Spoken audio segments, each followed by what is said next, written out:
गिरिडीह शहर के हरसिंह रायडी स्थित दिल्ली पब्लिक स्कूल गिरिडीह में भी पराक्रम दिवस पर आजादी के महानायक नेताजी सुभाष चंद्र बोस की जयंती श्रद्धा पूर्वक मनाई गई। इस मौके पर सुभाष चंद्र बोस के चित्र पर विद्यालय के चेयरमैन ऋषि सलूजा, निदेशक त्रिलोचन सिंह सलूजा, प्रिंसिपल डॉक्टर सोनी तिवारी, उप प्राचार्य विकास सिन्हा, शिक्षक शिक्षिकाओं एवं छात्र छात्राओं ने पुष्प अर्पित कर श्रद्धा सुमन अर्पित किया।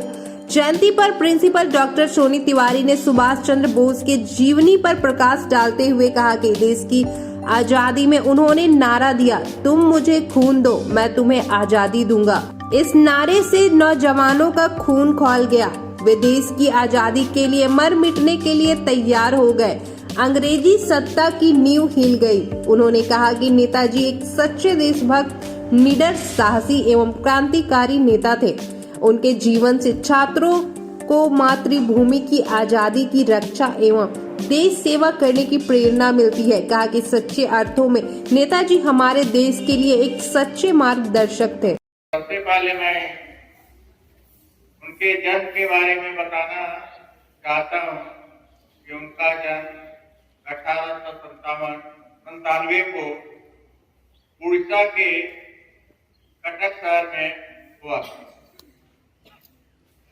और उनके पिता जानकी वल्लभ और माता प्रभावती थी।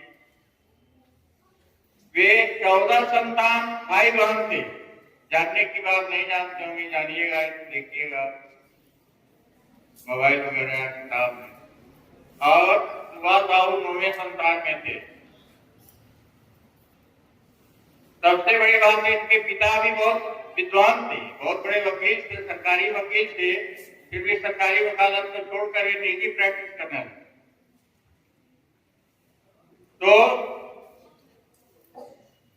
सुभाष बाबू बहुत मेधावी छात्र और इनके दिल में देश के प्रति एक अगाध प्रेम था।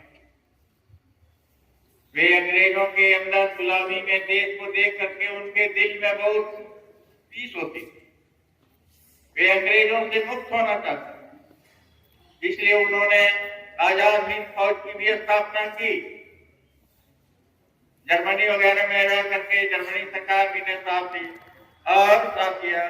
और वे आजाद फौज की स्थापना करने के बाद वे अंग्रेजों से भी चाहते थे कि हमें मुक्ति मिले। द्वितीय विश्व युद्ध का समय चल रहा था। अंग्रेजों ने कहा था कि युद्ध में तुम लोग साथ हो तो तुम्हें आजादी दे देंगे।